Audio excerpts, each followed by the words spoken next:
Thank you, colleagues. The next item of business is the debate on motion 2113 in the name of Kate Forbes on the Budget Scotland Bill at stage 3.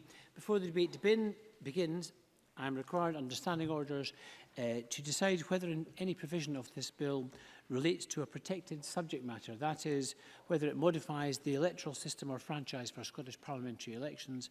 In my view, no provision of the Budget Scotland Bill relates to a protected subject matter, therefore it does not require a supermajority at stage 3. So moving on to the debate in question, could I call on the Cabinet Secretary, Kate Forbes, to speak to and move the motion in her name? Presiding Officer, as this is the final stage of the budget bill, I'm sure everybody is delighted to be nearing the finish line. I know that all communities will be grateful for the certainty that the budget bill gives when it passes at 5 o'clock today, subject to Parliament's agreement. I'd like to thank all subject committees and political parties for their deliberations on the budget. I fully appreciate that the challenge that was faced in ensuring appropriate scrutiny within a shortened budget process meant that everybody had to participate slightly differently, and I recognise the value that they have all added to the process. In particular, I'd like to thank the Finance and Constitution Committee for their carefully considered report on the budget, to which I responded on Tuesday, and for their recognition that the Scottish budget is managing significant uncertainty, and the fiscal framework presents challenges for the Scottish Government and the Scottish Parliament. I agree, and that is why I'm continuing to press the UK Government for urgent change to give this Parliament the fiscal firepower it needs to meet the challenges we face, not least the economic fallout of Brexit. Presiding Officer, this is a budget that delivers for all of Scotland. It delivers stability and certainty. It delivers investment in our economy and our public services and tackling child poverty. And it delivers on our commitments to respond to the global climate emergency. All of this contributes to our collective well-being, guided by the National Performance Framework. It recognises that for Scotland to become a more successful country with opportunities for all to flourish, we must make progress on delivering our national outcomes, our economic outcomes, our social outcomes, and our environmental outcomes.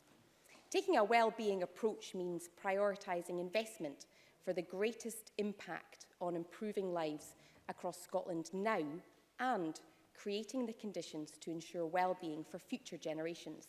Crucially, that includes addressing deep-seated inequalities. What we choose to measure really matters because it drives political focus and public activity. We need to look beyond narrow GDP measures if we want an inclusive society and a sustainable future. Economic growth will remain an important objective of this government, but to build the kind of country that we want, that growth must be sustainable and its benefits must be widely shared. As we look ahead to the challenges of the climate emergency, increasing automation and an ageing population, the argument for a broader definition of what it means to be successful as a country becomes more compelling. And that is why in 2018, the Scottish Government took the initiative to establish a new network called the Wellbeing Economy Governments Group, bringing together as founding members Scotland, Iceland and New Zealand. Its purpose is to assemble like-minded countries to challenge that narrow focus on GDP and shaping a vision for enhancing well-being through our approach to the economy.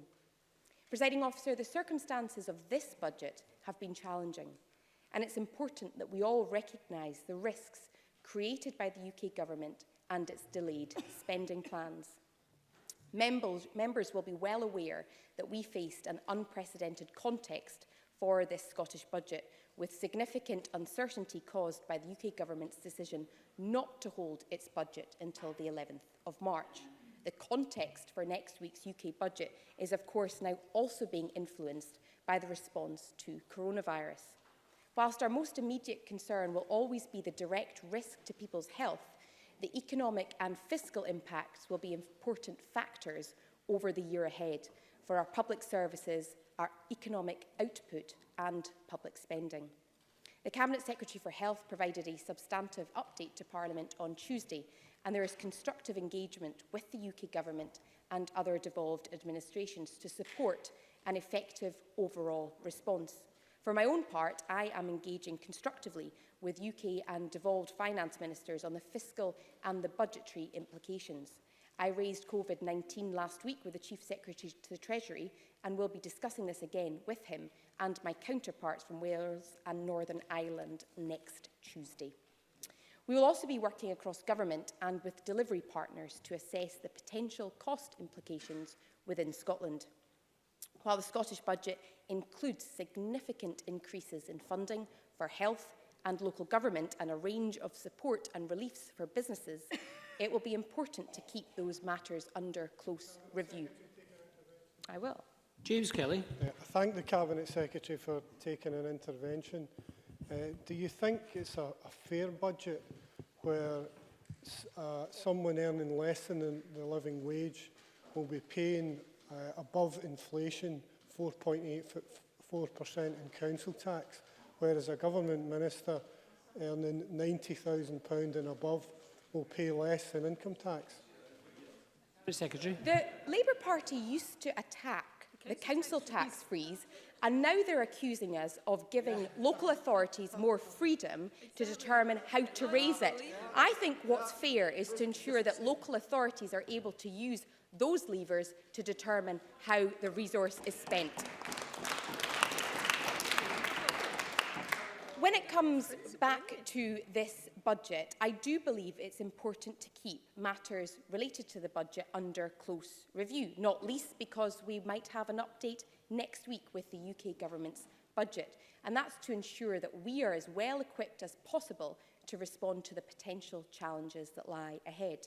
Returning to our wider approach, the delayed UK budget has meant that we've had to use the Conservative General Election Manifesto as the basis for our assumptions on consequentials and use provisional block grant adjustments based primarily on economic forecasts from March 2019. This government has taken a prudent and carefully measured approach in setting the budget based on the best available information. And this government is leading action to provide certainty for local government and other vital public services. I've made a judgment call. I believe it's the right one, that it protects Scottish interests and that the range of risk factors have been carefully considered. The country needs certainty. The people of Scotland need this budget, and we must deliver for them. On reflecting on the circumstances under which we are setting this budget, I am absolutely certain of the need to bring forward early updates to the fiscal framework. Both the Finance and Constitution Committee and the Scottish Fiscal Commission have highlighted that the Scottish budget faces the prospect of significant reconciliations over coming years. It's obvious that the borrowing and reserve powers available to the Scottish Government are insufficient to manage the volatility inherent in the fiscal framework, and I am seeking immediate changes to those powers from the UK Government. Those powers must be reviewed in full as part of wider review of the fiscal framework, which is due to take place over 2021 and 2022. In that review, I'll be seeking to ensure that the fiscal framework is fair, effective and transparent in line with the Smith Commission's principles. Increased devolution in the fiscal framework have fundamentally changed the context of the Scottish budget. More than ever, we need a more strategic approach. I'm pleased to share with the Chamber that I've written to the Finance and Constitution Committee and the Scottish Fiscal Commission to announce my intention to publish the medium-term financial strategy on the 21st of May 2020. I believe that the MTFS is an integral part of an improved Scottish budget process, and it's a good example of Parliament and Government working together.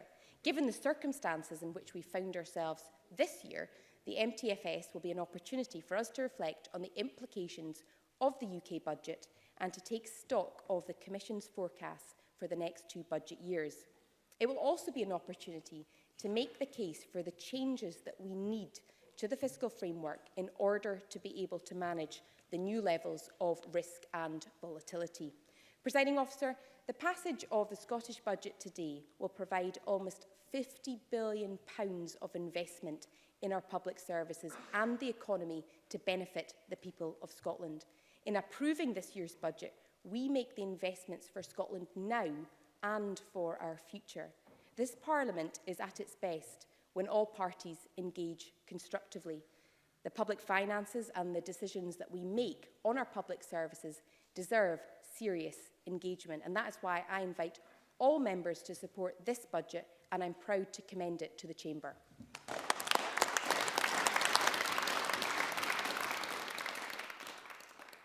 Thank you very much.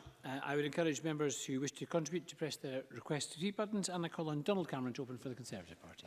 Thank you, Presiding Officer. And as the Cabinet Secretary noted, we are in the final lap of the budget process. And as we approach the culmination, I thought it would be appropriate to begin by reflecting on some of the positives of the last couple of weeks. And I welcome the fact that the Cabinet Secretary sought to engage with all parties, including the Scottish Conservatives, in this process.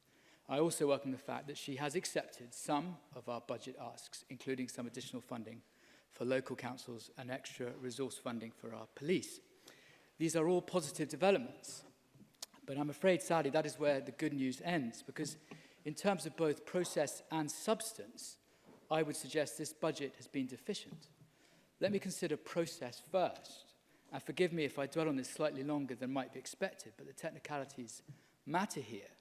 Now, I acknowledge that the Cabinet Secretary introduced this budget in difficult circumstances, and I accept this is a draft budget and is always subject to small tweaks here and there, but that doesn't negate the lack of transparency in terms of what money was ultimately available in terms of her negotiations with other parties. And in many respects, that is simply a repeat of SNP budgets in the past. The Cabinet Secretary presented her budget and repeatedly stated that every available penny had been allocated, much like her predecessor used to do. In her statement to Parliament, she said, and I quote, "In allocating those resources, we have used every fiscal lever that we have to the fullest extent. Every penny is accounted for." In the Finance and Constitution Committee, she said, "When I say that I have deployed every penny on the face of the budget, I mean that I have deployed every penny." And again, a week later, my key line is that we have deployed every penny. Presiding Officer, in anyone's mind, that is a clear and unequivocal position. And yet, fast forward to the Stage 1 debate last week, and miraculously, an extra 173 million appears from nowhere. So my question is this: how can any committee of this Parliament do its job of pre-budget scrutiny when the figures they are looking at can change at whim? Yes. John Mason. The member knows that the money did not appear from nowhere. He seeks to mislead the House. He had a clear chamber. He had a clear explanation from the Cabinet Secretary yesterday as to where the money came from after the Stage 1 process. Donald Cameron.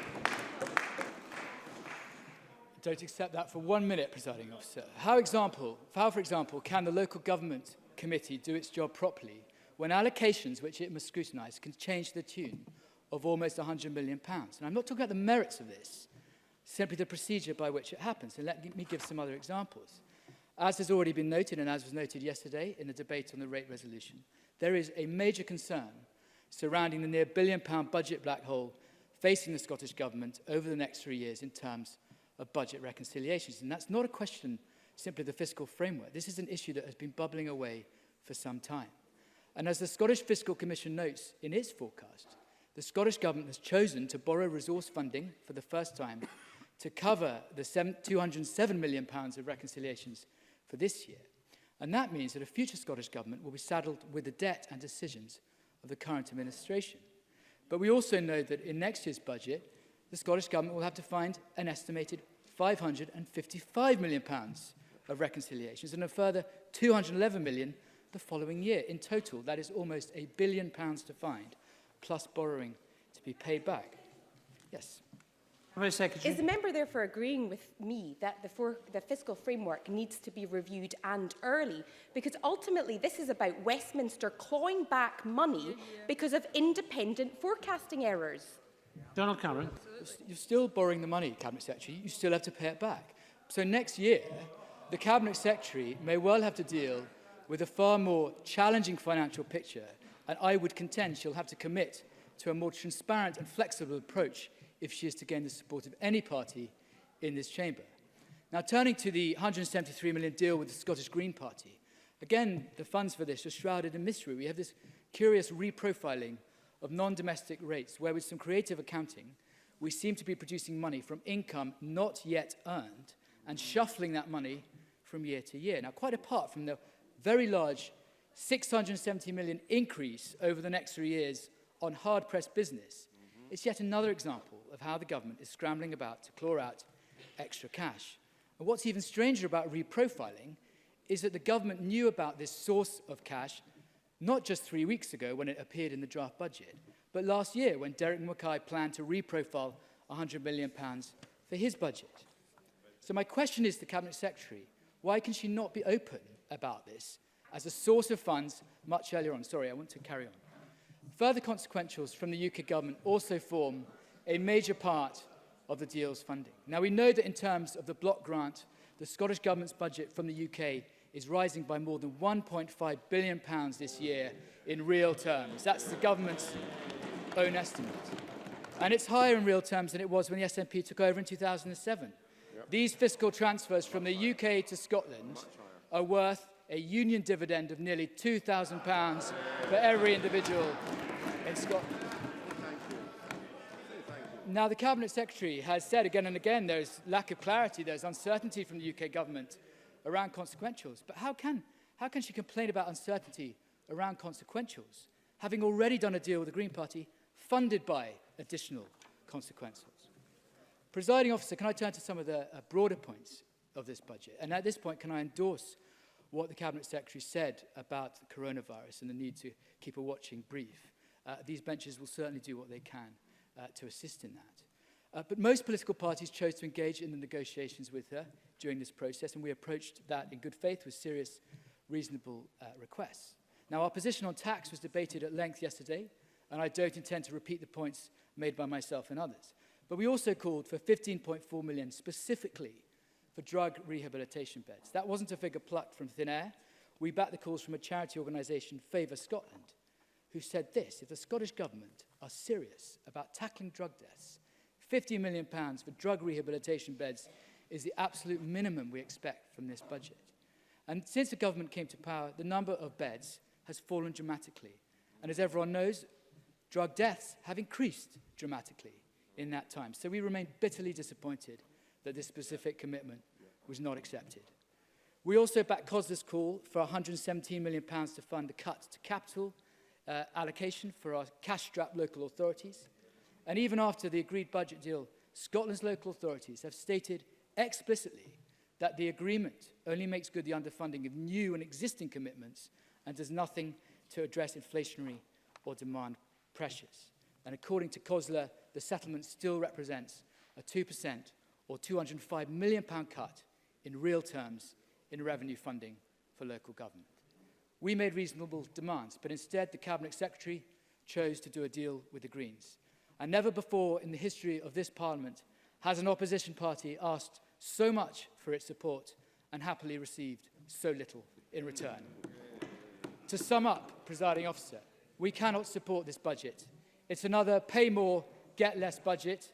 It's a budget that underfunds our public services, especially local councils, a budget that fails to tackle Scotland's drugs crisis, and most of all, Presiding Officer, it's a budget which does not meet the priorities of the people of Scotland, and I urge Parliament to vote against it later today. Thank you very much, Mr Cameron. I call on Rhoda Grant open for the Labour Party. Thank you, Presiding Officer. We entered into discussions with the Scottish Government this year in hope, if not an expectation, that we could push the Government to invest in Scotland. After 13 years of mismanagement, our country and citizens desperately need real change. The money this Government has wasted on vanity projects and poor decisions could have been, had it been invested properly, would have helped build our economy. Instead, they squander the public purse and refuse to invest. They refuse to increase income tax for the wealthy while cutting services to the poor. Poverty is on the rise, and it will not abate without action from this Government. Secretary. Member confirmed for the record that at 5 o'clock today her party will be voting against £1.4 billion to mitigate and support low-income families. Rhoda Grant. We will be voting against cuts of over £200 million to the public sector that is going to damage every family and reduce more people into poverty. We cannot vote for a budget that does that. And, Presiding Officer, they boast of not increasing income tax, but yet, as James Kelly had said, they heap inflation-busting rises on the regressive council tax, a tax they promised to abolish over a decade ago, a promise they reiterated to the Greens in last year's budget negotiations, a promise for which the Greens then backed that budget. And we're still holding talks regarding replacing the council tax. Talks we agreed to take part in, again more in hope than expectation, and our fears have been confirmed. These talks are not about replacing the council tax, they're simply about tinkering with bans and revaluation. It's clearly a process of treading water to keep the Greens satisfied. Frankly, it's a waste of our time, and we need to re-evaluate whether these talks are worth proceeding with. And the Greens must see this. And yet they've fallen for the same old trick again. Only this time, with young people's free bus travel, they have sold them short. This was a ploy used when promising sustainable ferry funding for the Northern Isles, another sop to mislead parties to back the budget, promises that were frankly a waste of the very breath that was used to make them. And I know that other parties, the SNP, don't like this, but it is the truth. We asked that they provide young people under 25 with free bus travel. This policy would have helped young people become more independent while making family travel more affordable. It recognised that young people were more likely to be low paid, and this would help them get to work and gain the experience that they required to earn higher salaries. However, this would have helped us all by forming a habit for young people to use buses, and that would have been good for them, and it would have been good for the planet. Instead, the Greens settled for talks about introducing free bus travel for young people 18 and under. This shortchanges young people because on past performance, it's highly unlikely to happen. However, if it does, it will end around the time that young people can hold a driving licence, and this policy could actually have the impact of encouraging them to buy a car. This wrong-headed compromise will incentivise the very behaviour we seek to change by encouraging young people away from the car rather than towards it. We wanted fair funding for local government, but they're now facing a £205 million cut in real terms. How does this counteract dropping educational standards? How does it provide additional support for children with learning difficulties? And how does it provide care in our communities? We're keeping people well at home instead of being a prisoner in hospital to their distress and the greater cost to the public purse. This is totally irresponsible, and yet it continues. We asked for a budget that dealt with climate change, a budget that was tested against the National Performance Framework, and yet it's smoke and mirrors. The Fraser of Allender Institute said, "It's disappointing that the government have not done more to produce comparable numbers from previous years, as the failure to do so inhibits scrutiny of spending changes and does little to improve overall transparency." The Cabinet Secretary said this was a budget for well-being, but frankly, as with their promises, I'm not willing to take their word for it, and because through their budget document you can't track where it would improve well-being, we can't see that this is a well-being budget. However, what is clear is the cuts made in this budget to local government will damage the well-being of people who depend on those services. Our final ask was to invest further in higher education. We face a changing workplace with robotics and digitisation. Our existing workforce and young people coming into that workforce are ill-prepared, yet our education standards are falling and budgets have been cut. This does not augur well for the economy going forward. This is a timid response from a government when we need a response that prepares our workforce for the brave new world.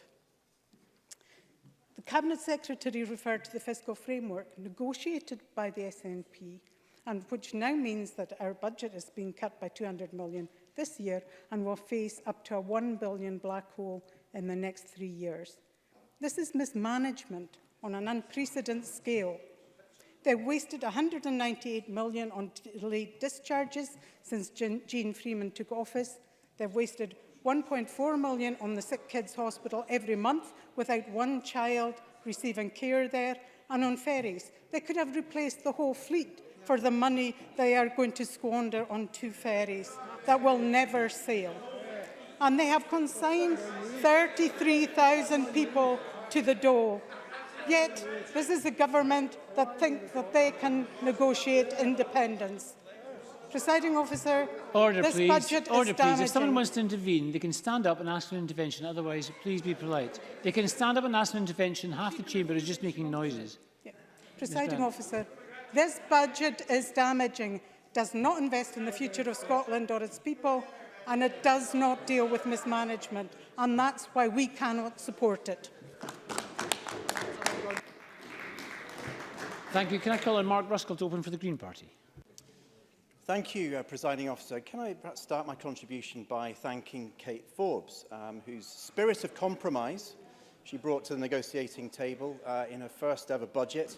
I think it's fair to say it rescued negotiations with the Greens this year, and I'm sure it won't be her last deal with the Greens in this Parliament either. Now, from next year, Presiding Officer, over 700,000 young people across Scotland and their families will benefit from free bus travel for under-19s. A policy so bold and transformational that opposition parties are still rubbing their eyes in disbelief. Fake news, they cried. It doesn't exist. It just doesn't exist. It does exist. And let me say to Mr. Fraser, well, I'm coming to you, Mr. Fraser. You can come in, intervene on me in a minute. But even Mr. Fraser will be able to leave his beloved classic car in the driveway, quietly rusting away, while he gets a cheap family bus ticket to the next climate strike in Perth. I give way to Mr. Fraser. Murdo Fraser. Sadly, I have to tell Mr. Russell, I think I'm probably too old to benefit from his policy. But can I ask him a serious question? Because Perth and Kinross Council, in the area that we both represent, currently spend £7 million a year on school transport, carrying pupils who live more than 3 miles away from school to school. Will they be able to save that money when his new policy is introduced? Mark Ruskell. Absolutely. Schools that are organising school trips, youth groups around Scotland will be able to use scheduled public transport services. They'll be able to benefit directly from this. And of course, Perth and Kinross Council is getting an additional £2.6 million as a result of the deal. That's going to ensure, Mr. Fraser, that cuts that are being proposed by Perth and Kinross Council today, they can take those cuts off the table. They can reverse those cuts. I need to make some progress. Thank you, Mr. Finlay. But of course, as well as benefiting Mr. Fraser, this policy will tackle poverty and isolation, giving young people the mobility and freedom they need to access learning and job opportunities, not to mention the social benefits.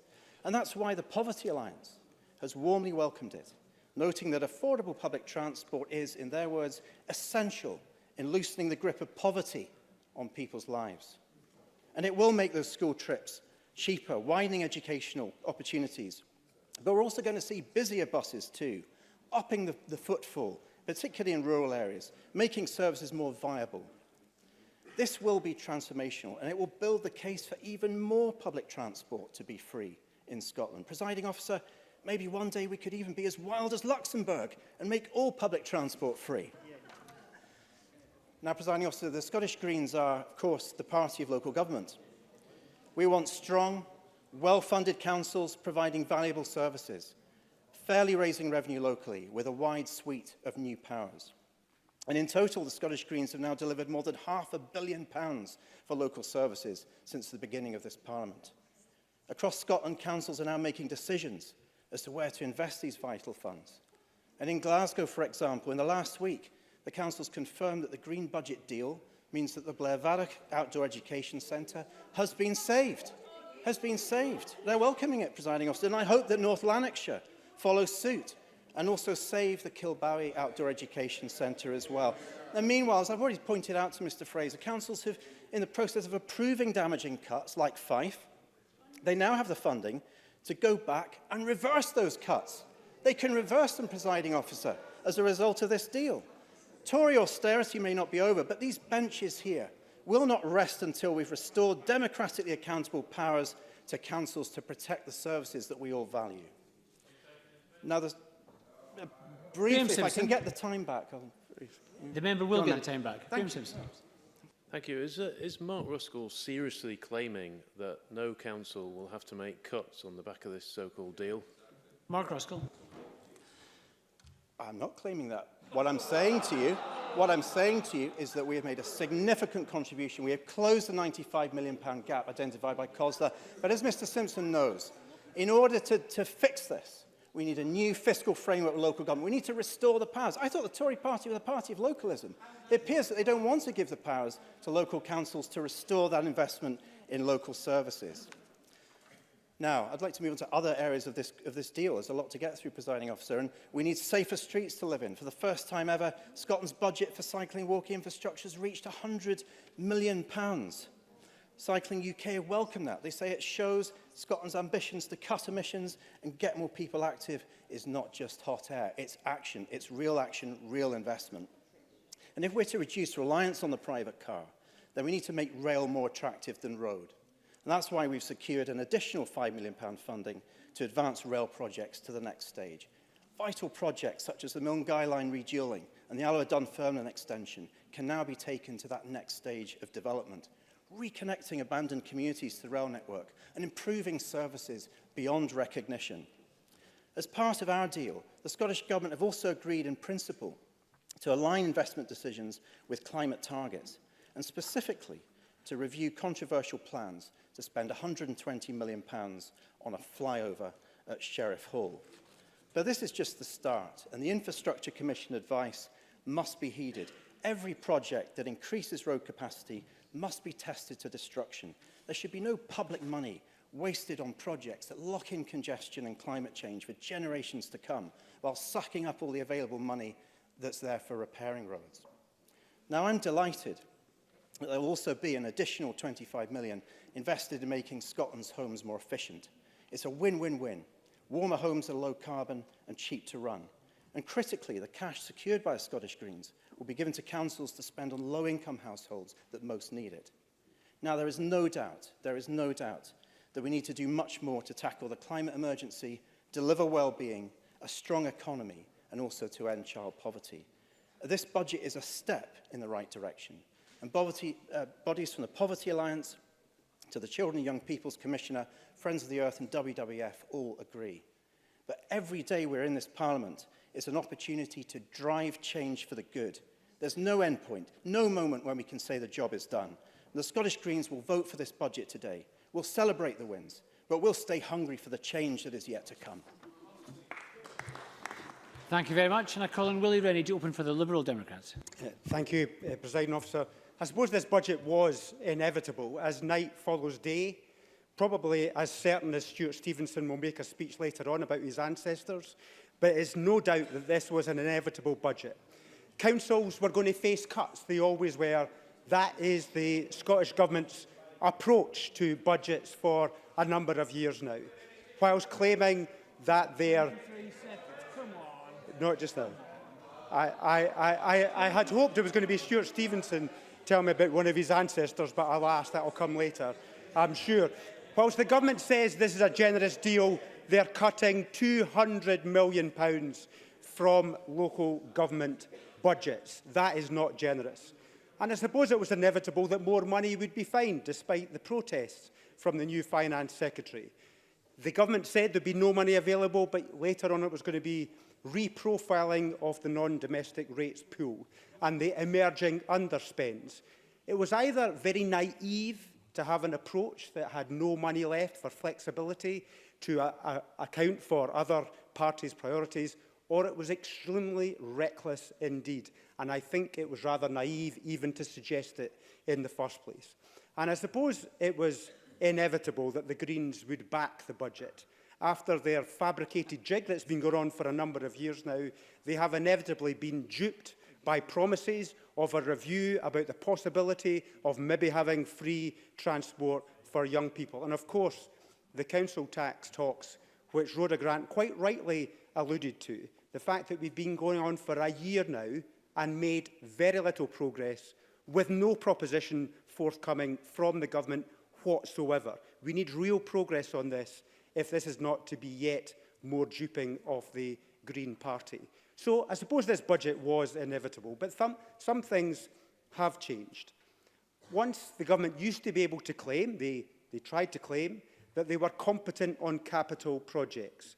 But now they are wholly incompetent. They are mismanaging project after project after project. The EWPR over budget. The ferries double the cost. The farm's IT system way over budget. The Aberdeen hospitals, the latest catastrophe on the management of capital projects. This is a government that is not capable on capital projects, and that is why we should be reluctant to endorse a financial strategy from this government for the next financial year. But they've also failed on a number of different areas. On councils, which I've already mentioned, they started off this budget process not even baking into their budget the promises that they had already made on behalf of local government. These promises were imposed on local government. Some of the promises were good promises, but never should a government come forward with a proposition to make an improvement to public services unless they are prepared to fund the money in the first place. To start off with a negative on that front is wholly irresponsible. They have made promise after promise. In future, they should make funding promise after funding promise as well, rather than leaving councils to pick up the tab. But they've also failed the police too. We've heard repeatedly about leaking roofs. We've heard repeatedly about the fungus grown in police stations. We've heard repeatedly about the broken down cars. We've heard repeatedly, and the Justice Secretary should listen to this very carefully, we have heard repeatedly about the stress and the strain that our ordinary, hard-working police officers are under. Remember, 1 in 3 of them are turning up to work mentally unwell. We should be funding the police force properly rather than asking them to look after us, to keep us safe while failing to fund them. Yes, I'll take an intervention. Of course, the budget is providing an extra £60 million for Police Scotland.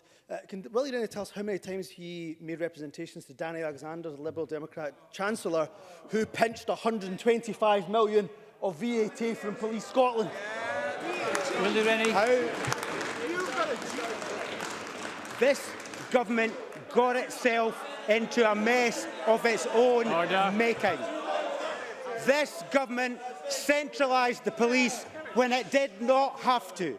This government ended up with a VAT bill of its own making.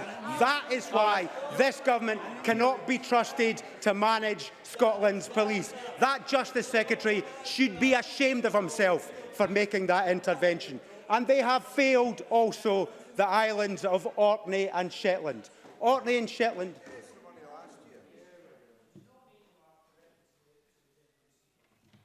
Members, please, just show a little bit more respect. The noise in this chamber is just bordering on the rude rather than just political interruptions. Mr Rennie, continue, please. Thank you, Presiding Officer. These are important matters, and they deserve to be considered incredibly carefully, because this is a matter of trust for this government. And this government has failed our public servants repeatedly, and they should be ashamed of themselves for doing so. And if you look at the islands of Orkney and Shetland, not just now, thank you very much, not just now. And if you look at the islands of Orkney and Shetland, they were promised 2 whole years ago that their internal ferries would be funded in full. A package of £16 million was the price. They are still £5 million short 2 years later. A promise, yet again, made by this government and not fulfilled. So on the councils, on the police and on the ferries, this government has failed. But they have also failed by keeping money back from public services. We all know there is going to be no independence referendum this year.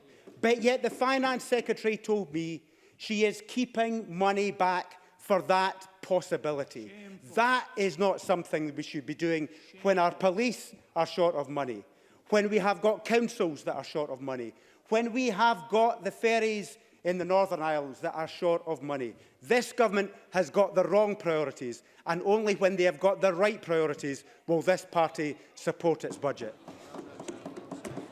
Thank you very much. And now we turn to the open part of the debate. I'm going to call Bruce Crawford to be followed by Liam Kerr. Bruce Crawford. Thank you, Presiding Officer. In my contribution to this Stage 3 debate on the budget today, I'm going to try to bring at least a bit of hope as reasonable perspective to the deliberations, albeit on this occasion through SNP eyes. Let me begin by looking at the settlement for the coming financial year, with the caveat that we will not know the actual numbers until the UK Government sets its budget next week. As Spice described in their budget briefing, the total budget will grow in cash terms by 14.4% in 2021, 12.4% in real terms. But this large increase reflects the devolution of social security spending responsibility, as well as a new budget line for farm payments, which were previously part of EU income. With both these areas stripped out, the growth in the budget is 4.9% in cash terms and 3% in real terms. So yes, a 3% real terms increase, but this figure, importantly, includes both capital and resource spending. Now, while these figures tell the story for next financial year, what they do not do is reflect the longer-term picture in real terms. This picture, of course, tells a very different story, because Scotland's discretionary resource budget allocation is now 2.8%, or £850 million lower in real terms than a decade ago. Now, what that tells us is that the 2019 spending round has not ended a decade of austerity for spending on frontline services, other than providing some relief to health services. Now, I don't know how closely each member was listening to what the Finance Secretary was saying during last week's Stage 1 budget debate. I was certainly listening very carefully. And I'd like to quote from one small piece of the Finance Secretary's speech that I believe was of particular significance. On the additional funding, she said, "This is not without risk. Forced as we are to set our budget in advance of the UK Government's budget, and with very little clarity on the block grant adjustments." Now, the Cabinet Secretary mentioned that risk issue again today, and I congratulate her on that candid nature of that statement. Because this budget is not without risk. And yes, it's entirely possible it might not work out as planned, because Kate Forbes has required to set a budget in the most unusual of circumstances. And let's remember, she's had to set a budget without a great deal of the relevant information, financial information, data and policy direction that should have been available from the UK Government. However, I think the right balance has been found between meeting the extra demands placed upon her by the opposition and budget responsibility. But make no mistake, the risk is there. Yet the opposition, apart from the Green Party, of course, would have the Cabinet Secretary increase that risk with their long list of demands for additional public spending commitments. Well, for one, I'm glad that Kate Forbes has been prudent. She's seen off these demands and not created a bigger risk to the Scottish budget. Therefore, if the Scottish Government's projections and assumptions it has necessarily had to make do not match with the decisions of the UK Government in the forthcoming budget, just let us remember it was the opposition who cried out for even more public spending. Now, of course, there are further risks which we're all going to have to grapple with in future. And looking ahead to next financial year, the Scottish Government and this Parliament, as others have said, is facing a £55 million of negative income tax reconciliation because of the way the fiscal framework works. How on earth we reach a budget agreement next year where flexibility has all but been removed because of over £500 million of reconciliations before a budget negotiation has even begun is a real challenge. So to help Parliament, its committees and the opposition to navigate these difficult waters, I'd firstly ask the Scottish Government to be as clear as possible about the scale of the challenge. Secondly, I'd ask them with clarity to set out its strategy, how it intends to tackle that challenge, to enable the parliamentary committees to subject their proposals to appropriate scrutiny. And thirdly, I'd suggest that the Scottish Government enters into discussions with the opposition at the earliest possible date in order to find an agreement on the way forward if that is achievable. But I would also say to the opposition, they need to play their part too. They simply cannot go on asking for more and more additional public spending because it's not going to be available. I'm in my last minute and I'll do a Willie Rennie say, not at this stage, please. If more spending commitments are going to be entered into, we simply must not have a much more mature and responsible debate about where the money is coming from to fund such commitments. Moreover, a debate about how the negative tax reconciliations are to be managed. And to do otherwise will mean we're not prepared to face the reality and, more worryingly, prepared to expose the Scottish Government to even greater risk than is necessary. And I commend Kate Forbes and the budget she has before the Parliament. Thank you. Thank you very much, Mr Crawford. I call Liam Kerr to be followed by Alec Neil. Thank you, Presiding Officer. Presiding Officer, one always tries to be scrupulously accurate in one's contributions to these debates, but I fear last week I made an error. You see, in my contribution to the Justice debate, I said that the SNP could give proper funding to the police because the block grant will grow by over £1 billion in real terms, a 2% real terms increase. But, Presiding Officer, it appears I was wrong, because in fact, compared to 2019-20, the Scottish Government's budget will increase by around £1.6 billion in real terms, all thanks to UK Government spending decisions. Now, of course, my own mea culpa may lead Kate Forbes to review her own position, because, of course, she said to Parliament on the 6th of February that every penny is accounted for. Indeed, she told Parliament no fewer than 12 times that every penny had been deployed. And even though, as Murdo Fraser pointed out at the time, very few people were entirely persuaded, she miraculously produced more than £170 million only days later. Yes, of course. Kate Forbes. If the member is so unhappy with the spending sources, my spending sources, what would he have recommended we cut in order to support the Conservative Party's tax cuts and spending increases? Liam Kerr. Thank Kate Forbes for the intervention. It's a very simple answer. We would end the uncertainty, boost businesses, support workers and grow the economy. All the things the SNP have failed to do for 13 years. But still, Presiding Officer, despite maxing out the country's credit card when we are poised to receive the largest block grant in years, she would still not properly fund our public services or our cash-strapped local authorities. Yes, the block grant's going up, and it's the largest in years, so let's imagine, Presiding Officer, what she could have spent it on. Now, at stage one, I heard John Mason brazenly defy Unison and say it was perfectly legitimate to only offer £60 million to the police. This, bear in mind, is £36 million less than the £96 million Barnett consequentials coming to Scotland. And oh, how the Cabinet Secretary for Justice crowed last Wednesday. But that was before the Chief Constable told the Public Audit Committee the very next day that the budget figures that were announced will still leave an operating deficit within the police budget going forward for 2020-21. I think it is in the region, in revenue terms, of £36 million. Wait, £36 million? That's exactly the same amount the Finance Secretary is not passing on. But hey, spending choices. Kate Forbes could have put a mere £15.4 million of the £1.6 billion into drug rehab beds to increase the 70 there are now back to around the 350 there were when the SNP got in. That might start to make a genuine difference to the record number of drug deaths in Scotland. But she did not. She could have recognised that local authorities across Scotland will see a real terms cut of £117 million in their capital spending, leading to them having to hike council tax and still make massive cuts. But she did not. Instead, she bought off the Greens with a bus scheme, allegedly worth £15 million. But did she? Well, let's look at what was actually offered. Free bus travel for those aged 18 and under, subject to the completion of the necessary preparations, including research and due diligence.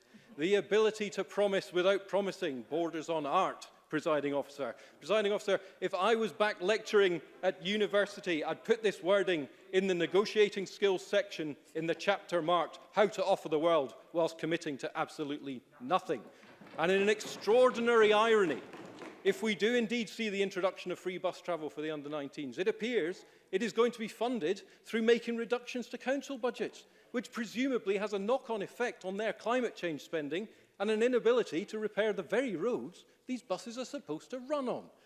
Now, at stage 1 last week, I was in the chamber listening as Alex Neil waxed lyrical about the bus travel promise. I intervened on him, and as he sat, he quipped, "It gets easier." Now, at the time, I assumed he was deploying his characteristic wry sarcasm as he braced himself for my inevitable, incisive and challenging intervention. But now I realise he was simply taunting the Greens. He was reflecting on how each year it gets easier for the SNP's Finance Secretary to make the green red lines vanish.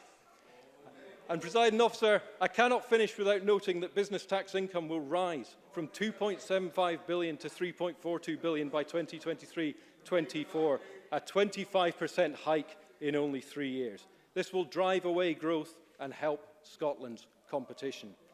Presiding Officer, to finish my theme where we started, last week Donald Cameron suggested that Kate Forbes had played the Greens like a fiddle. Again, he may wish to reflect on that. Because actually, she's not only called the tune and made them dance, but also produced a finished work that lacks dynamic quality, is full of wrong notes, and is ultimately disappointing to those forced to listen. For which reason, I shall not be supporting this budget at decision time today. Alex Neil, followed by Claudia Beamish. Thank you, Presiding Officer. I noticed that Liam Kerr referred to my speech last week that I waxed lyrical. I can honestly say I couldn't make the same claim about the speech that he has just made.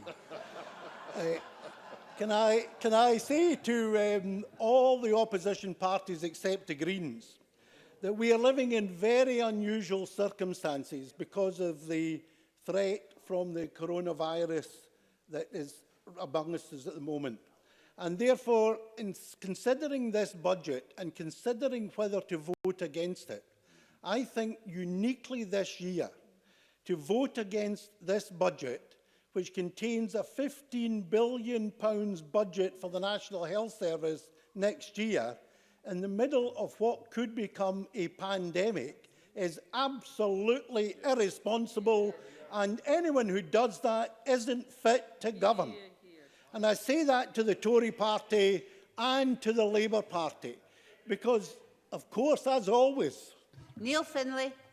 Friend Alec Neil for taking an intervention. He will know when he was in opposition that he voted against a number of budgets. He will know that in opposition at Westminster, the SNP group vote against budgets, and in local government, SNP groups vote against budgets all the time. It is a nonsense to suggest that because you vote against the budget, you are voting against every element of that budget. He knows that, and everybody else knows that. Alex Neil. Well, first of all, I don't remember in opposition when we did that because it's so long ago since we've been in opposition. And the second point is this: we never voted in the middle of what could become a pandemic. And the reality is, and we need to get this message across through the whole country, of the great possible threat that we face. And therefore, just supposing the opposition parties, other than the Greens, got their way tonight and we dumped this budget, what impact is that going to have on the National Health Service, on schools, on hospitals, on a whole range of public services, including the likes of the police and the prisons? We would have mayhem, and they would be responsible for bringing it about. Yeah. If ever there was an occasion where it's irresponsible to vote against the budget, it is today. And of course, this budget is actually, in the circumstances of the £1.5 billion of cuts that we have faced in the last 10 years, about which the Labour Party has said practically nothing in opposition to the Tories because of their loyalty to Better Together. It's because of that £1.5 billion that we have faced the problems that we have faced in the last 10 years. And I heard, I will in a minute, I've heard the crocodile tears from the Tory benches about what they describe as large cuts to local government. Their party has cut local government budgets in England by 40%. So don't tell us about cutting local government. We are protecting local government. Mr. Rumbles. Mike Rumbles. In a forgiving way, I always like to listen to his speeches. They're always entertaining. But he will know, because he was in the Parliament with me at that time, when the SNP budget fell, because people felt it was right to vote against that budget, the SNP government went away, produced a better budget, and next week we all voted for it. Alex Neil. Exactly the same. But by that time, we already had the UK budget and knew exactly how much money we had to spend in the following year. But what we've got at Westminster is utter chaos, where we don't get to know, not even next week will we get to know after the budget. It'll probably be the end of this month before we get to know how much money we actually have to spend. And I think there is no one else in the... Well, indeed. Murdo Fraser. Grateful to him for giving way. Just on the point of timing, does he accept the current fiscal framework was negotiated at a time when UK budgets always took place in March, just in advance of the financial year? There's nothing therefore unusual about this. It's just that we've got used to, in the last 2 years, budgets taking place earlier in the fiscal year. Alex Neil. Well, it misses the point, which is why I understand that Murdo Fraser was sacked as a finance spokesman in place of Donald Cameron. One can understand Jackson Carlos' methodology. There's no doubt about that. So, getting back to my speech, presiding officer, and I don't think after any of those interventions I'll need injury time, by the way. Can I say this? This is an excellent budget from Kate Forbes. And let me explain one of the reasons why. And that is the new emphasis on increasing infrastructure expenditure in Scotland in line with the kind of percentage of GDP spent on infrastructure across the European Union, for example. And that will lead to 1.6 billion additional money by the middle of the 2020s. And can I just say to the Tories, if any one of them knew anything about economics, and they're quite rightly saying we need economic growth, the best way to achieve economic growth is by spending money on infrastructure. All the evidence shows for every 1% increase in infrastructure spending, it leads to a 1% increase in the growth rate of the economy. But for every pound cut in income tax, it's only half that impact on growth. And very often the growth is elsewhere because it leads to increased imports rather than circling the money within our own economy. So the economic illiterates arguing against this budget, the damage they would do by putting money into tax cuts for people who don't need them, rather than spending the money on growth-creating infrastructure, would be a huge mistake if we went down that road. And the Finance Secretary also referred to the issue of fiscal firepower. And I heard what she said, and I'm delighted what she said when it comes to the renegotiation of the fiscal framework. But can I also say to her... no, Mr Neil, could you perhaps finish? Right, my final point is to read the Smith Commission, because now that we're out of the European Union, the reason for us not having VAT control here has gone, and we should argue for that as well. Call Claudia Beamish, followed by Colin Beattie.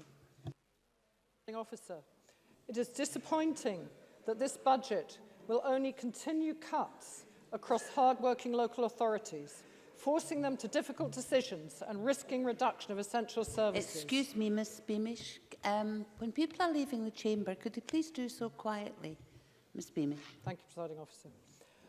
With a full and fair local government settlement, we could have seen climate opportunities seized and real change for those living in the grip of poverty, which is why we will be voting against the budget today.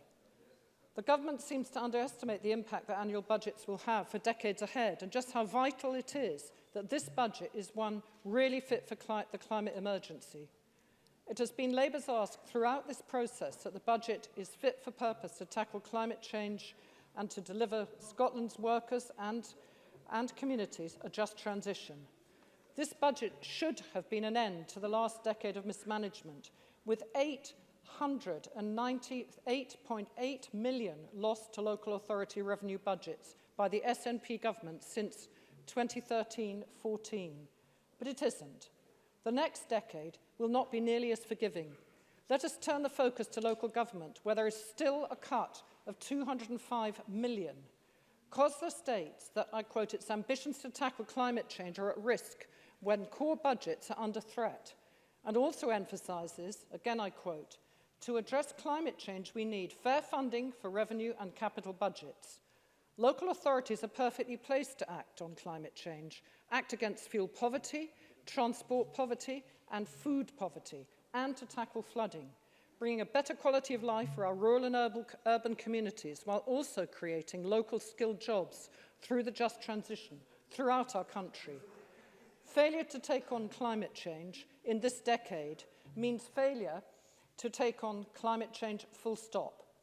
And with the COP26 this year, we need to hold our heads up high with a climate-aligned budget.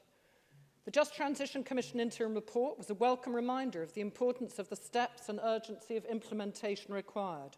With more ministerial intervention and mutually reinforcing environmental and social policies, there are huge opportunities in innovation, progress and cooperation to seize. The SNP's approach has not worked and they have failed to engage in many ways. Renewables jobs have been lost to abroad, yards left idle, and sectors like energy and agriculture are rudderless without direction. Key to a positive future for our children and grandchildren will be the development of skilled and unionised jobs in communities across Scotland. There are many examples of courses across Scotland, not least in my South Scotland region. To highlight but two, Dumfries and Galloway Council offers courses for installers to install solid biomass, heat pumps and more, and Heriot-Watt University offers an MSc in marine renewable energy, importantly by distant learning. There is much to build on. The Just Transition Commission interim report recommended development of a climate emergency skills action plan and recognises this commitment in the programme for government. It states, we expect to see the assessment of workforces most likely to be affected by the transition, including those indirectly affected through the supply chains, and the most immediate and pressing skills needed. It also invites the Scottish Government to work with it over the year ahead to help inform its developments. This is surely also a precious opportunity to turn the focus on how to support women into STEM courses as the Skills Action Plan is developed. But how can the necessary opportunities for skills for a new Green Deal be developed across all sectors of the economy, both strategically and at the institutional level, with successive cuts to our colleges and universities, as laid out by Ian Gray in his Stage 1 budget speech? There are strategic challenges across all sectors to face for decades to come, and all spending decisions must be climate-proofed from here on out. Moving beyond this budget, we must also ensure that the updated climate change plan is robust and transformative. And profoundly important is that the reviews of the climate assessment of future budgets must deliver effective recommendations for action leading to transparency and accessibility to assess our way forward together. The SNP government must also do better to tackle the nature emergency, which is so intrinsically linked to the climate crisis. Nature solutions are real. We hear warm words from the government about how it values nature, but the facts do not hold this out. Since the SNP assumed office in 2007, Scottish Natural Government about how it values nature, but the facts do not hold this out. Since the SNP assumed office in 2007, Scottish Natural Heritage has faced a real impact here. We all know that 11% of the species found in Scotland are threatened with extinction, and the Scottish Government is only on track to meet 7 out of 20 of the 8. There have been radical reductions in site inspections, meaning one of SNH's responsibilities, monitoring of wildlife and habitats, has been jeopardised. And the same as SEPA. In real terms, a cumulative cutback in its budget worth more than 38 million since the SNP came to power. Both these public bodies play a crucial role in maintaining and enhancing the health of our environment, sustainability of industry and living standards of communities, and the Scottish Government should be investing here. These are questions of quality of life rooted in the just transition principles all across sectors that are fundamental to the international and historic labour movement and to Scotland's future. Thank you. Colin Beattie, followed by Graham Simpson. Presiding Officer, I am grateful for the opportunity to contribute to this debate on the Scottish Government's budget proposals for 2020-21. And I am very conscious that the Scottish budget has been prepared against the backdrop of chaos and uncertainty in Westminster. We are in quite an unprecedented situation in which we are actually uncertain as to how much of our tax money will be returned from London to fund vital services in Scotland. The easy option would have been for the Scottish Government to put forward a standstill budget, which would simply replicate that of the previous year, pending information on what Scotland's handout might be. And it's to the Scottish Government's credit it did not do so. Instead, it chose to move forward in key areas which the people of this country value and support. And the budget's included a record £15 billion investment in healthcare and care services, which will also deliver an essential child poverty payment and expand early learning support and childcare by £645 million. This Government pledged to deliver 50,000 new homes in this Parliament and is investing £800 million in this budget to do so. And additionally, the Government is committing a further £300 million to ensure the momentum is maintained when the target is reached. There is nothing more important than providing a family with a home and a roof over their head. It is a fundamental right. The first £220 million has also been committed to the Scottish National Investment Bank, and this is a real opportunity to provide our burgeoning young companies with patient capital, which is so lacking in the present market. And in my experience as an MSP, mental health is a significant issue in my constituency, which I have to deal with. The investment of £117 million in mental health for all ages and stages of life represents a significant step forward, and I hope to see that investment spent wisely. I am pleased with all the investment and progressive steps forward this Government is taking, and that income tax levels have been held so that no one is paying more this year than last year. And it is really important to note that more than half of Scottish taxpayers continue to pay less than they would south of the border. Our tax system in general is a fair and progressive one, which is probably the fairest in the UK. And all this investment and solid commitment to progress is in spite of the brutal Tory policy of austerity.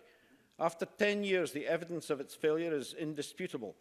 Indeed, Scotland's discretionary resource budget has been cut in real terms by £840 million over the past decade. And the SNP Government has repeatedly called for an end to the austerity programme and been ignored. And while there are some fine words in London about ending austerity, the reality is that austerity lives on, and there is no indication that in its bottom line, the UK budget will signal an end to this state of affairs. Now, before I continue with the Scottish budget proposals, let me make a small plea for my constituency. As part of the arrangement with the Green Party, there is a proposal to review the current initiative for Sheriff Hall roundabout. The City deal means that there are plans in place to upgrade the roundabout in order to help business and residents cope with the volumes of traffic. And the Green Party have asked for a review of these upgrades, which will delay the process. This review is not in the interests of my constituents, and the considerable reaction from my constituents to this particular proposal has been overwhelmingly negative. Alison Johnson. Be aware that on the day the proposed roundabout opens, congestion will be 5% worse than it currently is. Does the member think that really is a good spend of £120 million, which could make a transformative difference and actually address the gridlock, the pollution and the congestion that blights our communities? Colin Beattie. I can't agree with your assessment on that, and perhaps if I can continue here, I'll be able to explain a few of the points. Very well. Christine Graham. Do you have your card, Ms. Graham? Thank you. I certainly have. I share the concerns of my colleague. I represent the other part of Midlothian. What I think my colleague and I would say to the Greens is that the changes that would have been at the Sheriff Hall roundabout would be useful to the buses because they have no trains in that part. And separately, there were walking and cycling facilities which they've now got rid of. Colin Beattie.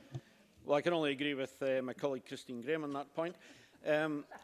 Clearly, the benefits of putting in place a solution to this long-standing choke point on the Edinburgh City bypass are multiple, and I'll list one or two of them.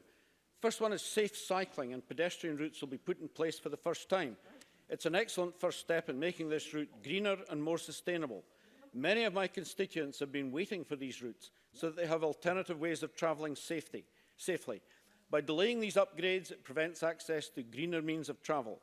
Secondly, instead of a significant traffic build-up at the Sheriff Hall roundabout, traffic will instead be distributed to a variety of points which will produce marginal traffic build-ups as opposed to the significant traffic jam which currently exists. And this will minimise idling traffic and longer car journeys as a result of delays. Mr Beattie is I think I need to progress on this. The traffic jams from the inadequate traffic flow system means that vehicles are often idling and producing high emissions and pollution. And this is to the detriment of the surrounding villages and my constituents. These emissions could be lowered through better traffic flow and the upgrades that would enable this. And lastly, it makes every economic sense to have an efficient transport system in order to encourage businesses to move to the area or to remain in the area. Efficient transport links reduce pollution and sustain jobs. Public transports and cyclists alike depend on them. And I would ask the Scottish Government and the Green Party to reconsider this potentially damaging and deeply unpopular view. Presiding Officer, that was my small moment of dissonance in an otherwise unequivocal support for what I consider to be an excellent budget, and which I extend my congratulations to the Cabinet Secretary for constructing. In recognising the benefits of the Scottish budget, I also feel a sense of frustration when I consider what we are not able to do because the powers are not currently within our grasp. It's been made abundantly clear that Westminster is not going to reinvigorate Scotland. Only we ourselves can do that. With limited powers but huge ambition, we are achieving much more than anyone could expect. Presiding Officer, I urge support for this budget. I call Graham Simpson to be followed by John Mason.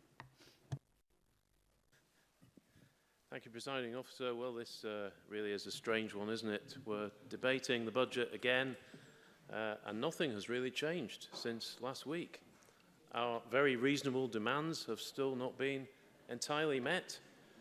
The Greens have been conned, or maybe they just rolled over like they always do. The wee Nats doing the big Nats bidding. Local government has been hit, as always. Council tax bills are going up and services will be poorer, jobs will be lost. The grass won't get cut. Christmas has been cancelled in North Lanarkshire.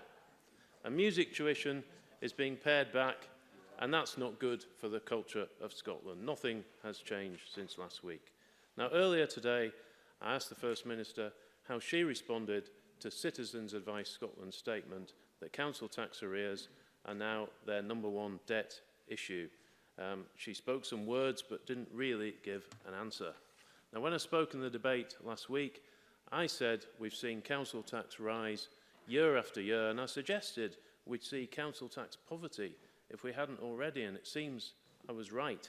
The Citizens Advice Bureau network in Scotland is seeing more and more people struggling to pay council tax due to general pressures on household budgets. And last year, they helped over 2,000 people with council tax debts totalling nearly £7 million. That works out at around £3,000 a person. Somebody wants in? Yeah. Andy Whiteman. An intervention. Does Mr Simpson agree with me that the council tax is a regressive tax and therefore the debt problems that he cites will always be exacerbated by this simple fact? And does he agree with me as well that the Conservatives have brought forward no proposals for scrapping the council tax and seem to want to maintain the regressive council tax? Graham Simpson. Yeah, we've never argued that the council tax should be scrapped. Now, the point I'm making is the issue here is the level of council tax increases year after year after year is hitting people in the pocket. Now, yeah, there's lots of reasons for this council tax poverty, but it just can't have helped that council tax has rocketed by 21% in the course of this Parliament. And why is that? Because this government has been starving councils of funds, forcing them to increase bills while making cuts to services at the same time. This budget is no different. Council tax poverty is serious.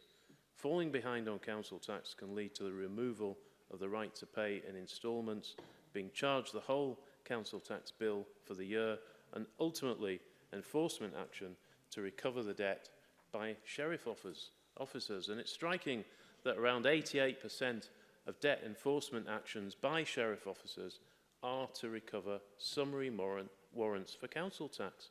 When you cut funding to councils, this is what happens. Now, Citizens Advice Scotland also raised concerns this week about the fall in the number of claims for council tax reduction. And since 2013, when this scheme was introduced to replace council tax benefit, around 85,000 fewer homes have applied for this reduction, and figures for the last quarter released this week continue to show a fall.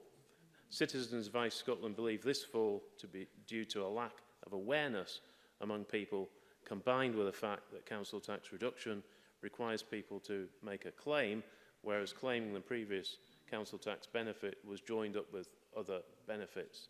And of course, I asked the First Minister, not at this moment, I did ask the First Minister if she would join with Citizens Advice to promote the scheme, and she didn't answer that either.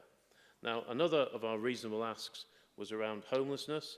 The draft budget makes £50 million available for the Ending Homelessness Together Fund, but as the Salvation Army pointed out last week, Scottish councils have submitted proposals for spending on homelessness for £130 million. We asked for a rather modest £10 million extra. Modest, but the Cabinet Secretary has sadly not gone for it. Spending on homelessness ultimately saves the public purse. No doubt that's why we had a protest at FMQs earlier. Spending on energy efficiency comes into the same category. The draft Scottish budget included a small increase of £18 million, up to a total of £137 million dedicated to energy efficiency measures such as the provision of insulation, new heating systems and advice and information for renters and homeowners. But this falls over £100 million short of what the existing Homes Alliance say is actually required, which will be a doubling of investment to £240 million. So the £25 million for investment in local energy efficiency projects announced last week is pretty small beer. Now, failing to invest properly in energy efficiency will drive up the cost of heat decarbonisation and risk undermining efforts to alleviate fuel poverty. At the current level of improvement, just 2% a year, according to the most recent Scottish House Condition Survey, it will take 25 years for the vast majority of our homes to reach a standard of EPC Band C. The draft budget misses a critical opportunity to capitalise on existing programmes to reduce fuel poverty and respond to the climate emergency before it's too late. The Greens can't possibly say this is good. Like much of this budget, it's a con. John Mason, followed by Andy Whiteman. Thank you very much, Presiding Officer. I'm delighted to take part in another budget debate today. We covered quite a lot of ground in last week's Stage 1 debate, and some has been the same ground we've covered today. In between times, the Finance Committee had a fairly thorough session, I think, with the Cabinet Secretary yesterday. But there were a few issues I wanted to focus on particularly today. Firstly, I very much want to warmly welcome the free bus travel for under-19s. I'd initially assumed it would be exactly the same as the scheme we currently have for those of us over 60, but it was good to hear yesterday from Kate Forbes that all options will be explored, and specifically that what young people themselves are wanting will be considered. And I imagine that discussion might include the ferries and Glasgow subway. Yes, okay. Liam Kerr. Intervention. I just wonder, does he think it inappropriate to spend £15 million on bus passes instead of £15 million on residential drug rehab beds? John Mason. Yes, well, I think as I hear one of my colleagues saying, the two are somewhat different and we're looking at two slightly different areas. I mean, I think one of my themes, if you listened to me last week, was that we would all like to spend more money on a whole range of areas. We would all, if we had the money, we would all like to spend more on health, local government, the police, and so on and so forth. The reality is we are having to choose priorities. And I think one of the things that disappoints me with the Conservatives, some of whom I know can add up, should be that they demand these more and more and more spending and will not tell us where that money is coming from. No, I really think I'd like to make a few points first. I might come back later. In the short term, the bus passes or the savings for young people will help both them and their families save money and allow them to travel more, or perhaps allow them to travel at all when they couldn't have afforded to before. However, I think one of my hopes from this is that in the longer term, it gets young people into the habit of using public transport. And that can only be a good thing as we seek to reverse the decline in bus usage, especially in Glasgow and the west of Scotland. Secondly, I would particularly welcome the £3.4 billion in social security assistance. The Scottish Child Payment is due to start by December and could help 170,000 children under age 6 and eventually 410,000 children in all, lifting some 30,000 out of poverty. The Glasgow Centre for Population Health reckons that about one-third of children, or 37,000 in Glasgow, live in poverty, rising to 41% in some neighbourhoods. So measures like this are extremely welcome. Next, I was very impressed by Bruce Crawford's speech last week. His speech today was okay as well. And on especially focusing on the need for reserves. Now, that did form part of the Finance Committee's budget report. However, Mr Crawford really made a major emphasis of it, and I would have to say rightly so. As I understand it, our councils have a target for reserves of about 2%, although some may currently be below that. For example, I understand Glasgow has about 1.6% at the moment. So given our budget of £40 billion, 2% would be about £800 million in reserves. In one sense, that is not a huge figure, given the risks we face. On the other hand, if we had £800 million in reserves, when health, police, local government are all needing money, some people would feel that it was too much, as we could be spending that money on vital services. But it is a debate we need to have, and ideally we would have cross-party agreement on the principle of holding reserves and at least rough agreement on the figures required. Another point that came up in last week's debate was preventative spend. I think this was mentioned by Sarah Boyack and was again mentioned yesterday at Finance Committee by Alec Rowley in relation to the Christie Commission recommendations.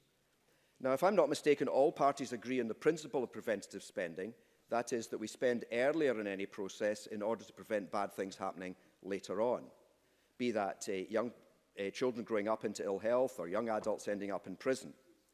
If we were in a time of growing budgets, we would use the extra money to invest in new preventative spend while still carrying on with reactive spending for a period. However, the problem in a time of tight budgets, as we are now in, is that we would need to cut reactive spending first, i.e. disinvest, in order to finance more preventative spending. That could mean things like cutting new prisons in order to keep young people out of trouble, or cutting hospital budgets to put more into primary care. This is a debate we certainly should be having, but I fear opposition parties would be quick to criticise if reactive spending was cut and short-term problems arose. Another issue which appeared in the committee report and which the government has responded to this week is European Union funding. Now, EU funding may not be part of the Scottish budget per se, but it has been a vital part of our overall spending as a nation, both revenue and capital nature, and affecting both the public, private and third sectors. Specific mention in the committee report was made of the Common Agricultural Policy, structural fund support, common fisheries policy funding, research and innovation funding, as well as loans from the European Investment Bank. These are crucial issues and have been discussed, certainly to my knowledge, in the Economy Committee when I was there, Finance Committee presently, Rural Economy Committee as well, not to mention the cross-party group on industrial communities, which Colin Beattie ably chairs. The Cabinet Secretary made it clear yesterday at committee that we are making very slow progress, if any, on this topic, and she was hoping that there will be clarity in the Westminster budget next Wednesday, and I certainly hope there is. Our farmers, older industrial communities and many others really need to know as soon as possible whether, how and how much replacement funding there is to be. But whatever happens, we have to live within our means. There are always going to be areas we'd like to spend more money on. But we are a democracy and can only raise the amount of tax that people are willing to pay. In turn, that limits what we can spend, and allocating that money between needs is never going to be easy. But I think we have a reasonable budget here before us today, and I hope all parties will support it. Thank you. The last of the open debate contributions is up to 3 minutes by Andy Whiteman. Convener.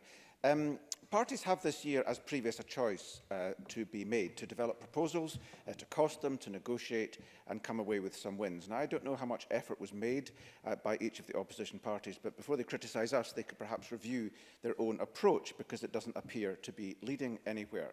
Now, opposing this budget means reverting to last year's budgets, and Greens do not find that acceptable. And that's why I find the Conservatives' approach disappointing. Liam Kerr's contribution, like many of his colleagues, was out of tune with the challenges well set out by Alex Neil. It was also disappointing to hear Colin Beattie rehearse long outdated ideas of what road improvements actually achieve. Congestion, he talked about, will be increased by the proposed Sheriff Hall works by 5%. Congestion is tackled by taking vehicles off the road, which is why free public transport is so important. So Greens are pleased to have achieved a budget deal, reversing many cuts proposed by councils, securing concessionary travel for young people and investment in public transport. And in a parliament where no one party has a majority, a coalition has to be built to secure that support. Happy to do so briefly. Neil Findlay. Contributions so far. The argument has been made that if Labour votes against the budget, we're voting against all the budget and all the good things in the budget.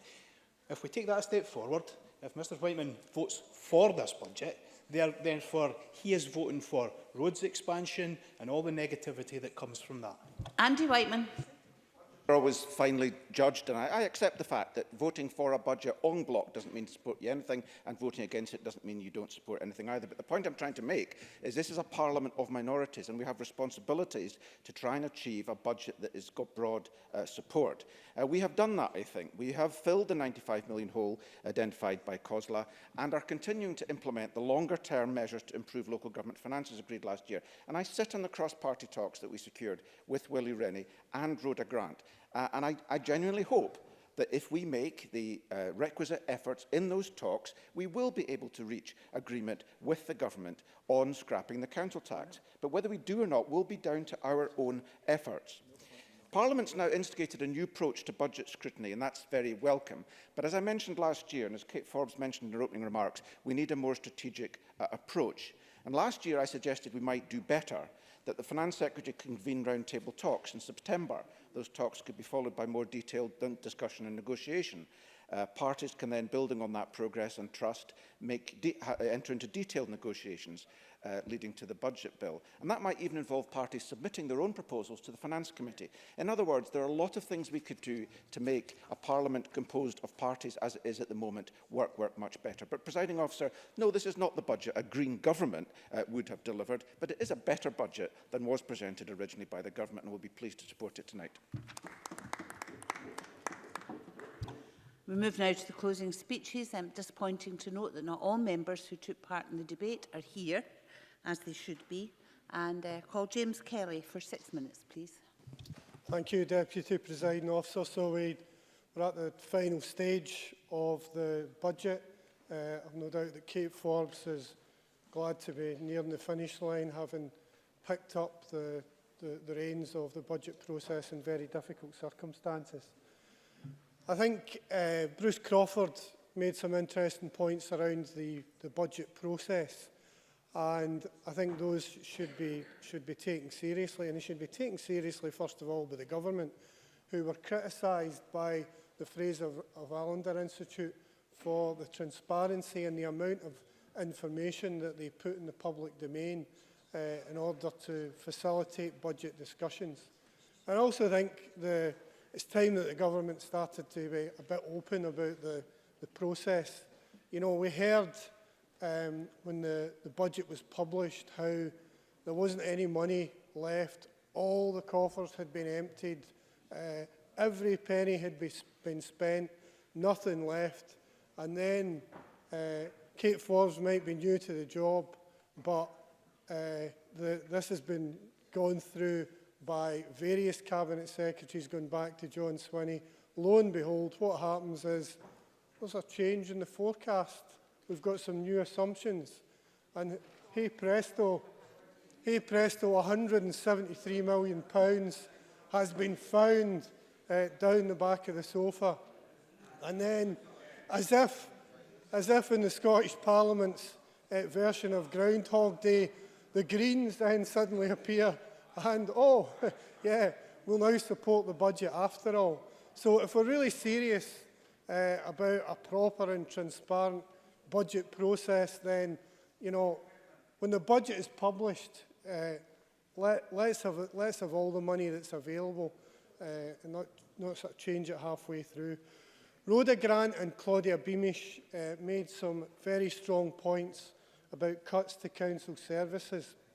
And I think the fact that in real terms there's been £898 million of cuts since 2013 and £205 million this year, you know, it shows you at the heart of this government is a policy of penalising local councils. And it's not just the figures. You just need to look at the analysis that the Herald on... Yes, I'll give way. Tom Arthur. I'm very grateful. And I ask this in all sincerity. He refers to 2013. Can he indicate what he would have seen cut instead of local government, as he puts it? What other budget lines would it have been? Would it be health? Would it be measures to go and mitigate Tory welfare reforms? What would it have been? What would Labour have done differently over the last 7 years? James Kelly. Well, see for a start, people like me and you should be paying more in tax, because as I was going on to say, if you look at the Herald on Sunday analysis, what you're seeing there is you're seeing cuts to library services. Some councils are going to have to close libraries. Meanwhile, MSPs and government ministers will actually have pay less in income tax this year. That's totally unfair. That's not nonsense. That's not nonsense.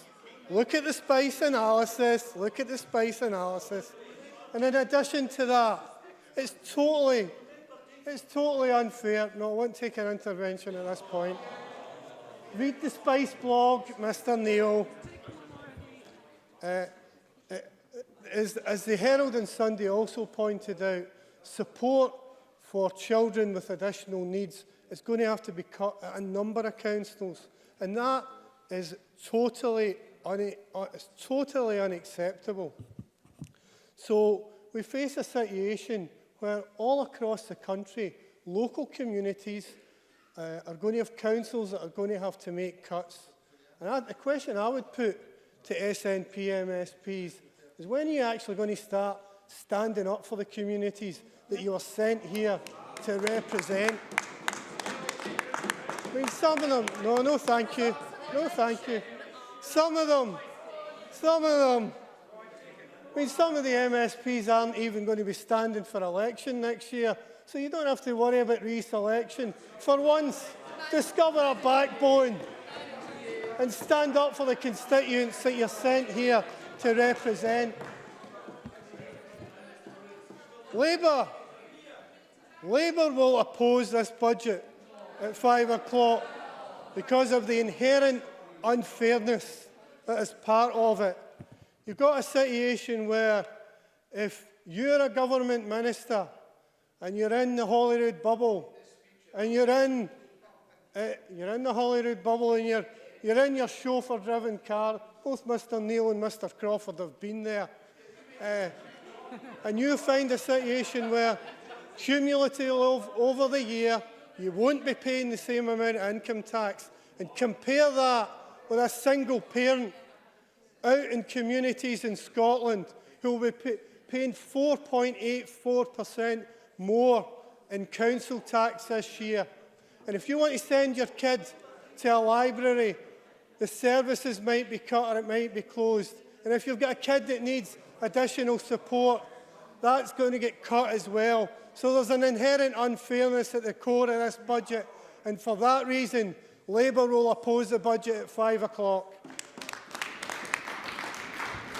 Call Murdo Fraser for up to 7 minutes. 7 minutes. Well, thank you, Presiding Officer. Now, this is the third debate we've had in a week on the budget and related matters. So I think the Finance Secretary and opposition spokespeople need a stamina award for all the effort they've put in. And, you know, it's always a challenge at this stage to find new issues that have been raised. But I think there's been a number of points people have made that I want to try and sum up in the course of the next few minutes. And I think it's worth just at the start reiterating the backdrop to the budget. A 3.7% increase, real terms increase in the resource budget available to the Scottish Government, thanks to increases in spending at Westminster. This translates into around £1.6 billion extra in real hard cash that the Scottish Government has at its disposal. And yet, one of the consequences of the budget decisions taken by the Scottish Government, backed up by the Greens, as we know, is that we are still seeing real cuts to local council services across Scotland. And Graham Simpson made that point, and James Kelly has just made that point too. Just let me make this point. We only have to pick up local newspapers to see that councils across the country are having to reduce services, look at reducing teacher numbers, look, as Fife Council are doing, at potentially reducing the length of the school week, look at laying off school crossing patrollers, as Perth and Ross Council are having to do, look at reducing the opening hours of libraries and leisure centres. That is the consequence of the deal that's been struck between the SNP and the Greens. And Mark Ruskell lives in a parallel universe if he does not recognise that's what is happening across Scotland.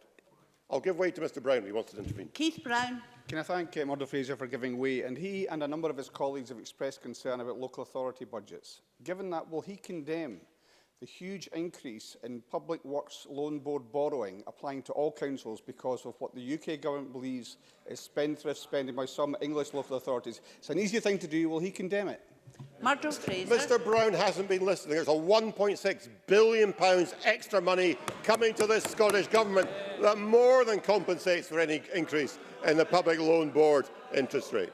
Now, Presiding Officer, the Greens budget deal centrepiece was this supposed commitment to free bus travel for the under-19s. Now, we know it's no commitment at all. It's an allocation of just some £15 million towards an estimated annual cost of £80 million and will only be introduced in January next year, if possible. And we know there's been no consultation with the bus companies, there's been no consultation with local authorities, there's been no thought given to the impact on currently provided school transport funded by local authorities. Whether it will ever be delivered as a policy remains to be seen, but given the lack of any serious, rigorous work in preparation, it would be a reasonable bet that it never sees the light of day. Now, there's been a lot said in this debate, Presiding Officer, about the question of uncertainty due to the UK budget being in March, after the Scottish budget.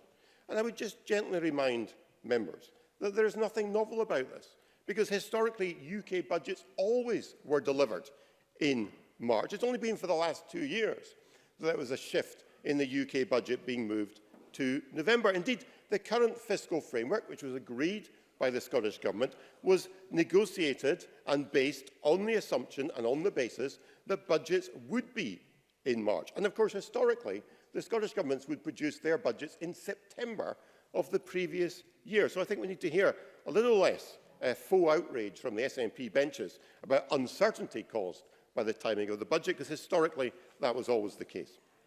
Now, on the question of process, Presiding Officer, Donald Cameron and a number of members reminded us about this issue, which we raise in budget debates every year.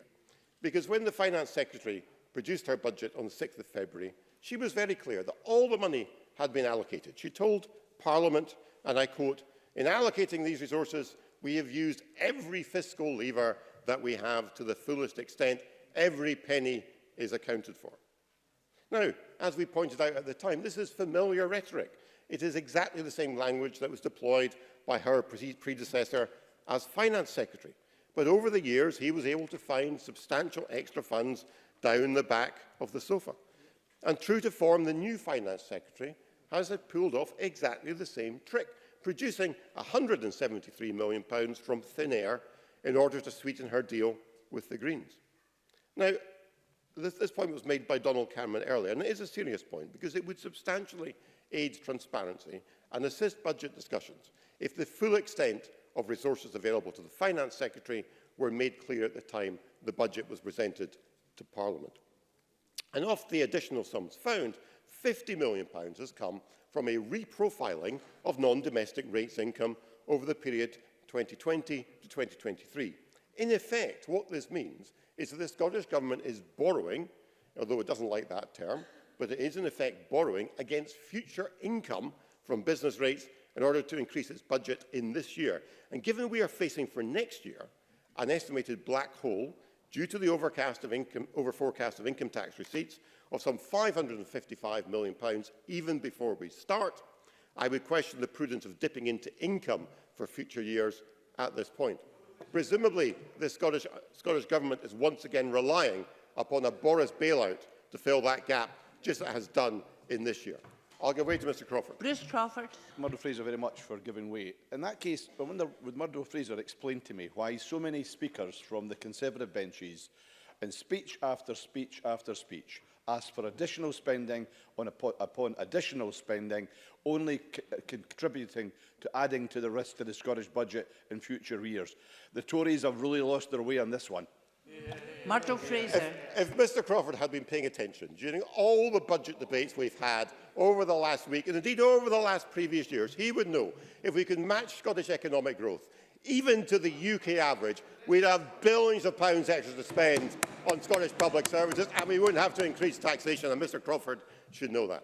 Presiding Officer, the final point I want to make about the budget is that the entire fiscal position of Scotland is underpinned by the union dividend, a fiscal transfer now worth almost £2,000 for every man, woman and child in Scotland. And without that fiscal transfer, we'd see none of the additional spending being announced today. And without that support, Scotland's notional deficit stands at some £12 billion. And yesterday, the Minister for Public Finance, Mr Macpherson, let the cat out of the bag during the debate on the rate resolution when he confirmed that a loss of £12 billion from the Scottish budget would be, in his words, catastrophic. So there we have it, Presiding Officer, from a Minister in the SNP government. Independence for Scotland would be catastrophic to the public finances of Scotland and the public services enjoyed by the people of Scotland. I could not put it in better terms myself. And for that reason, Presiding Officer, and for all the reasons we have outlined, this budget should be rejected by Parliament this afternoon. Now call Kate Forbes to wind up in this debate for up to 9 minutes, please, Cabinet Secretary, to just before 5.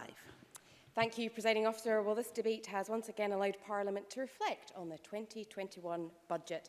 I'm sure it will not be for the last time, not least because our decisions in this budget will have, in my opinion, a hugely positive benefit and make a difference to the people of our communities, because it sees an investment of around £645 million in the revolutionary expansion of early learning and childcare, improving the life chances of our children. It sees the £220 million of fresh seed funding for the Scottish National Investment Bank and its mission to drive the transition to a net zero economy. It sees an increased investment in health and care services by more than £1 billion to take total spend on the health service to £15 billion for the first time. It sees funding to establish the game-changing Scottish Child Payment, which, when fully rolled out in 2022, will help an estimated 30,000 children out of poverty. It sees £1.8 billion of investment in low-emission infrastructure, including a package of over £500 million of investment specifically designed to increase our efforts to respond to the global climate emergency. And all that sits alongside a progressive income tax system, with 56% of income taxpayers in Scotland paying less than if they lived elsewhere in the UK, whilst raising the revenue needed to support investment in the Scottish economy and our public services. Presiding Officer, voting against the budget tonight is to vote against all of it, to vote against over £1.4 billion towards tackling poverty, a cash increase of £589 million to local authorities and the £60 million uplift to the police. Most parties have stood up, indeed, talking of which. Kerr. Just very briefly, why won't the SNP government hand over the full £96 million in Barnett consequentials to the police? Kate Forbes. Why won't the UK government hand over the VAT payments that they have not returned to the police service? Now, Presiding Officer, most parties have stood up today to criticise the budget for not spending vastly more sums of money on a particular area of their choosing, without the courage to identify what they would deprioritise in order to do that.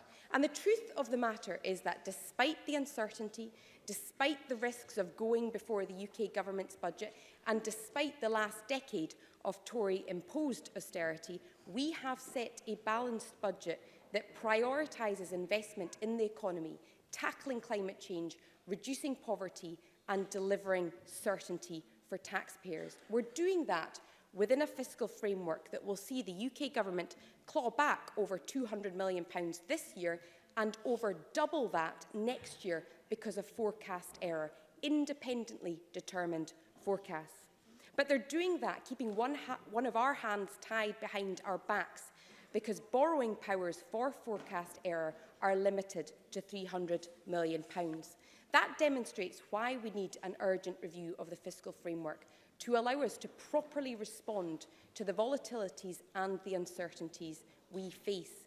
We've taken a prudent approach to this budget, and our assumptions are wisely made in order to deliver a balanced budget and give ratepayers and public services the certainties that we need. We've tried to spread the risk and spread our exposure to the UK government delivering on its promises made in the December election. Now, Murdo Fraser talked about the fact that we have gone before UK government budgets in the past, but the fiscal framework envisaged that block grant adjustments for the next financial year would be based on forecasts at the autumn statement before the Scottish Government budget in December. There has been no UK autumn statement which has been published this year, meaning that the Scottish budget has had to be based on provisional BGAs rather than on new, up-to-date OBR forecasts. That inevitably increases uncertainty around the Scottish budget. Now, if the whole chamber is agreed on how important the budget is, then surely we can all be equally amazed and astounded that the only assurances that the UK government could give the Scottish Government on the block grant was to refer us to estimates from March 2019, a year ago, and to an election manifesto. The consequences of the UK government not delivering on its promises could have serious repercussions, and we will be holding the Tory government to account for the promises that they made. Presiding Officer, Labour's position on the budget is somewhat wearying. They called for a climate change budget. We've delivered, but they still moan. They talk about inequality, and we invest £1.4 billion in tackling poverty, including the first child payments later this year. But I didn't hear a single comment from Rhoda Grant on that. They called for an extension of free bus travel to young people, but when it's delivered, it's never good enough. If the Labour Party votes against the budget tonight at 5 p.m, they are voting against £15 million to extend free bus travel. They are voting against £21 million for the Scottish Child payments, and they are voting against continued investment from the Scottish Child Poverty Fund and increases in the Scottish Welfare Fund. They cannot claim to champion the many, not the few, whilst voting against those increases. Presiding Officer, this year, through negotiations, the Greens have actually delivered something. They've actually made changes, they've actually left a mark and left a legacy. And I know that all the parents who've been in touch with me in the last week to talk about the difference that extending free bus travel will make to them and their families appreciate that. As for the Lib Dems, Willie Rennie talked about certain inevitabilities. What does appear inevitable is that the Lib Dems never achieve any of their asks because they set up absurd constitutional red lines. Bruce Crawford talked about the importance of being open and honest about the risks that are inherent. Yes. Patrick Harvey. I'm grateful to the Cabinet Secretary for giving way, and I'm sorry to have to correct her, because the one time the budget fell, the Liberal Democrats achieved the astonishing consequence of voting for exactly the same budget without a single amendment in exchange for 2 letters written by the Scottish Government. That was their budget price, 2 postage stamps. Wasn't that impressive? That is hugely impressive, and I'm glad I allowed for that intervention. Now, Bruce Crawford talked about the importance of being honest and upfront about the risks that are inherent in the fiscal framework and to make prudent judgments about tackling those economic challenges. Now, it's one thing for opposition parties to call for greater spending. That is easy. But the real test is how they take responsibility for the economic challenges we faced. Now, I enjoyed listening to a number of other speakers who made excellent points, including Alex Neil and John Mason. But, Presiding Officer, I am proud to present this budget tonight, which delivers for our communities and for our businesses, despite the uncertainties about our own block grant and still, as we are, contending with a decade of Tory austerity. Murdo Fraser talked about exactly how much he thinks is coming to the Scottish Government next week from the UK Government. We will hold the Tories to account for that. We will hold them to their promise of ending austerity and their election promise of levelling up spending. We will hold them to it because they have not just subjected the Scottish budget to unacceptable levels of uncertainty, they've actually subjected all of our public services, taxpayers and businesses to that uncertainty. But despite that, we've provided certainty. We've ensured that this is a budget that delivers for all of Scotland. It ensures that we're tackling climate change and tackling poverty. And I'm proud to commend this budget to the Parliament.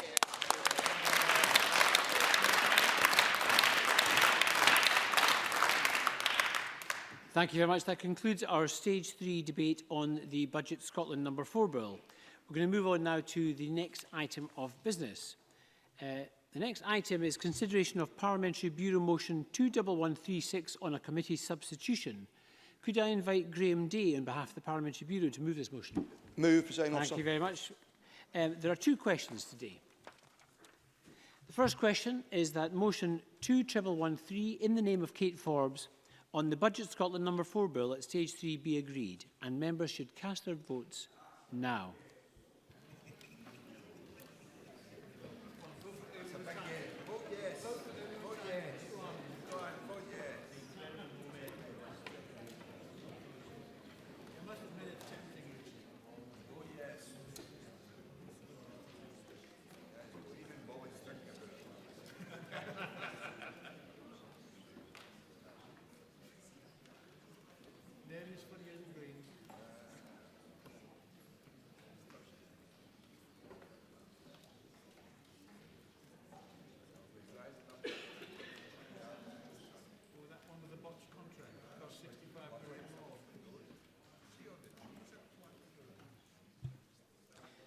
The result of the vote on motion 21113 in the name of Kate Forbes is yes 63, no 55. There were no abstentions. The motion is agreed and the Scottish Budget Bill is passed.